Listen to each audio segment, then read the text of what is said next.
Hello, everyone. My name is Saeeda Jaffar. Welcome to the latest episode of Journeys Unpacked. Today, I am joined by Michael Chalhoub. Michael is the President of Strategy, Growth, Innovation, as well as Investments for the entire group. Michael, great to have you here today. Thank you for having me here, Saeeda. Pleasure to have you. And Chalhoub, as most of us know, have some of the most iconic brands in the region: Louis Vuitton, Dior, Fendi, Sephora, amongst many, many others. One of the things I'm most curious about is which of those is Michael's favorite, but we'll come to that later. And I know, Michael, you are an entrepreneur at heart. Before joining the group, you had a lot of experience doing many things, entrepreneurial things for yourself before coming and joining another great entrepreneurial adventure. Absolutely, and I'm very proud to be able to make my journey within the Chalhoub Group. I've joined in October 2020 as President of Strategy, Growth, Innovation, and Investment, where I can find a little bit of time for such entrepreneurial ventures, and including the greenhouse, which is a little bit of our hub for entrepreneurship, intrapreneurship, and accelerators of sorts. So we're very proud to be able to bring more entrepreneurial spirit into the Chalhoub Group, which is obviously a company that was built on the entrepreneurial vision of my father and my grandfather before him. Wonderful. Lovely to have you here. And I'm looking forward to talking a lot about the luxury retail world and unpacking that a little more. So the UAE is a phenomenal luxury market. I mean, based on some of the numbers, we are looking at above $4 billion in spend this year. And this number has only grown by leaps and bounds over the last few years. How do you see this market evolving over the next few years? And do you think the future will look the same as the past?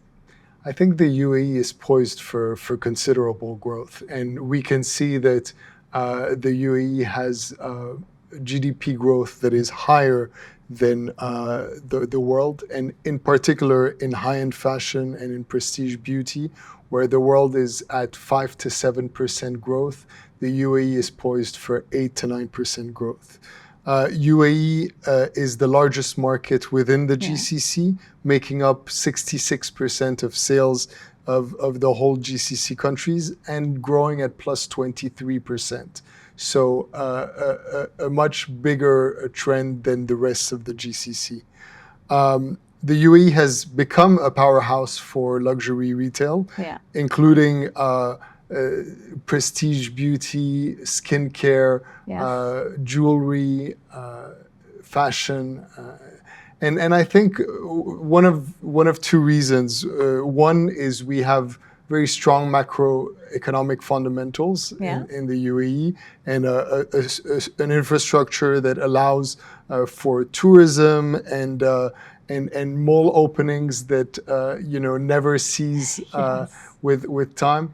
But also because I think that the trend is mainly towards digitalization and e-commerce, and the UAE has been a hub for that, and e-commerce has been growing at plus 44% in the UAE, which has been a significant growth and has been extremely healthy for the industry. Absolutely. I mean, those are some really big numbers. Let's unpack that a little. So you said 23% growth just in terms of the tourism, et cetera, in terms of retail. I'm curious, do you have a sense of, is this mostly tourists? Is this residents? Like, what's driving some of this growth? So I would say in the last few years, there's been a hike in tourism, but also a hike in expats in the Middle East that have been driving more population growth and more consumption growth. Okay. So I think that's been very important for the health of the UAE, but our client base is mainly from the GCC, and so within our top 5 nationalities, 4 of those nationalities are GCC countries. And so for us, it's really, really important to appeal to a local, loyal clientele that Yes, stays indeed. here over the long term and that remains loyal within our boutiques. Yeah, absolutely. And it's interesting. So 4 of your 5 are at GCC, and I assume a large part of them are probably also repeat customers. So Exactly. here it's almost a flagship, right, for fashion lovers all across the region that come here and they consume.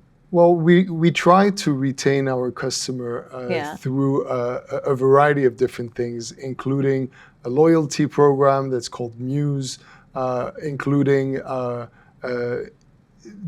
the possibility of introducing tech to retain our customer through machine learning and AI. We target and we segment our customer in a way that allows us to really dig a little bit deeper into the local customer, the Gulf customer. And so for us, it's been an important strategy to be able to be of strong appeal and to be able to retain that customer as much as possible. Very interesting. You mentioned 44% growth in e-com, if I heard you correctly. Yes. That's, again, a big number. That's almost double of, I guess, the overall growth. And if I think of most of us, right, the way we shop has changed in many, many ways. In fact, some of the surveys we've done very clearly show that roughly 2/3 of the consumer don't look at shopping as either just physical or just e-com, right? It's a combination of the two, and you start somewhere, you end somewhere, and it's all kind of mixed. And you don't go shopping, you're always shopping. Absolutely. It's a customer journey today, and that customer journey sometimes starts with you browsing on your phone, being targeted by some digital marketing, wondering how those shoes would fit you, going to try those shoes on, pondering upon the price, the color, maybe going back home and looking at the same shoes with some loved ones, and then coming back into store, or perhaps just purchasing them online. And so for us, this is a virtuous cycle that accompanies our customer throughout her journey, throughout digital marketing, throughout e-commerce, throughout in-store experiences and in-store journeys, and even after the purchase, accompanying our customer through her journey with the product that we sell her.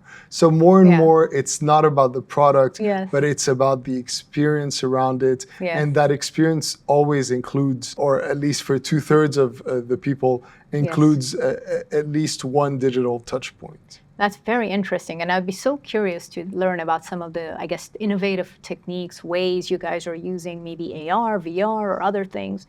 For example, I know that in some of the stores, some of the areas, they have these awesome digital mirrors, right? And you can go stand in front and you can see what you look like without actually changing anything. And you go, I like it, I don't like it. Oh, that's a good one. Send it to me, things like that. Absolutely. And for us, it's been a lot about trying to understand our customer and what she wants, what she needs.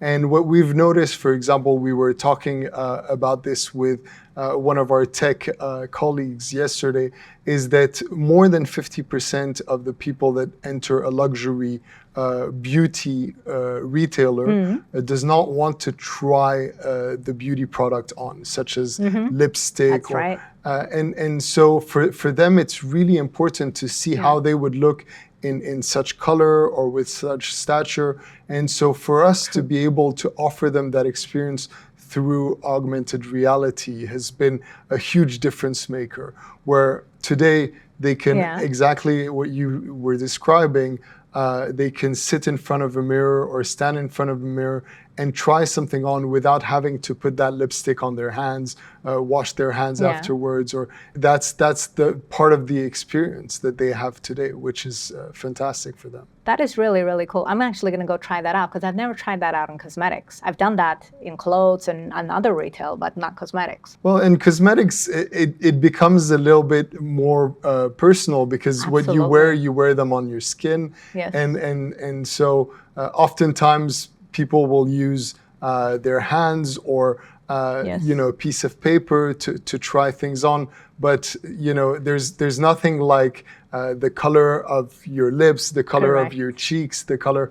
And so for you to be able to try this on through the virtual reality that we can accompany you with, yes, is a real difference. Absolutely, and it's great because you can do it. Everybody can try it, but it's also very hygienic. It's also very clean. Absolutely. So I get it. No, that's a good one. I'm definitely going to try that out, and I'll let you know Please. how that one goes. Please do. Indeed. I know one of the other areas that we've talked about this before, that you're using a lot of technology is in hyper-targeting and in making sure you're engaging with your customers in a very focused manner, in a place and time with an offer or something that's relevant to them. Would love to hear what you're doing in that. Well, today the real luxury is hyper-personalization. And the real luxury is to be able to speak to a person in her own language, to be able to target her with her needs, and to be able to answer to some of her pain points with solutions that are catered to her. And so for us, it's really, really important to be able to follow her in her journey and hyper-personalize the experience that she has around it, hyper-personalize the product. And so, as you were saying, we're partners to a lot of international brands, but we try to localize some of the products. So we'll work with them on capsule collections or on first-time offers that start in the Middle East before entering other places, so that the customer that we have in our stores feels like she's special and she's unique, and we answer to what she wants, what she needs, in whichever way that we can. And so hyper-personalization of both the experience and the product has been an extremely big focal point for us, and we've been trying to